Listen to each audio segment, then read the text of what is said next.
সম্পত্তির লোভে ভাইকে কুপিয়ে খুনের অভিযোগে অভিযুক্ত দাদাকে দোষী সাব্যস্ত করে যাবজ্জীবন কারাদণ্ডের নির্দেশ দিল রানাঘাট আদালত।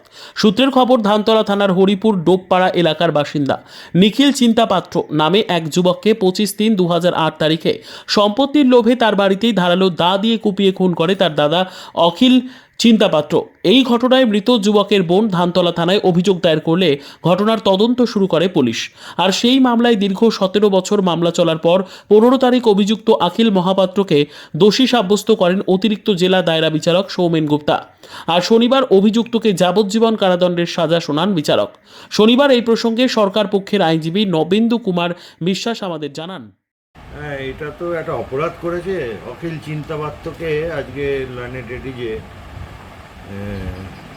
সৌমেন গুপ্তা, উনি লাইফ ইমপ্রিজনমেন্ট দিয়েছেন 302 হোল্ড করে এবং 20,000 টাকা ফাইন, ইন ডিফল্ট আপনার 6 মান্থ এক্সট্রা সাজা হবে। তো ঘটনাটা ঘটেছে 25/3/2008 রাত 10টা 10:30টার সময়। ওই আপনার ওর আপন ভাই নিখিল চিন্তাপাত্র, তখন 35 বছর বয়স ছিল। সম্পত্তি নিয়ে একটা বিবাদ চলছিল ওদের মধ্যে। বিবাদের জোরে ওই দিনকে আপনার ও একা ছিল সেদিনকে, ওই একা পেয়ে ওকে দা দিয়ে বাড়িতেই দা দিয়ে কোপ মেরে ওকে ওইখানেই স্পটেই ওকে ডেড করে দেয়, মার্ডার করে দেয়।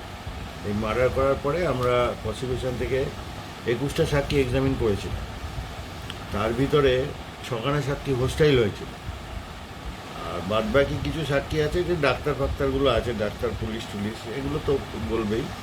আর 2জন প্রাইভেট সাক্ষী, একটা মীনা রানী মল্লিক আর একটা অমল সাধুকার, এই কেসটাকে এস্টাবলিশ করে দিয়েছে। আচ্ছা, এবং তারা বলেছে, তারা যখন স্পটে গেছিল, স্পটে গিয়ে দেখেছে যে নিখিল চিন্তাপাত্র কে ওরা, ওই ছেলেটা অখিল চিন্তাপাত্র দাদা মার্ডার করে দাঁড়িয়ে রয়েছে। আচ্ছা, এবং বলছে যে আজকে 10 বছরের রাগ ছিল, রাগটাকে আমি পুষিয়ে দিই।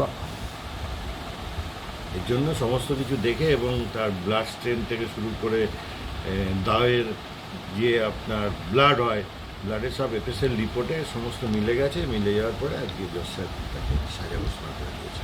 আপনার নাম? আমার নাম নবেন্দু বিশ্বাস, পাবলিক প্রসিকিউটর।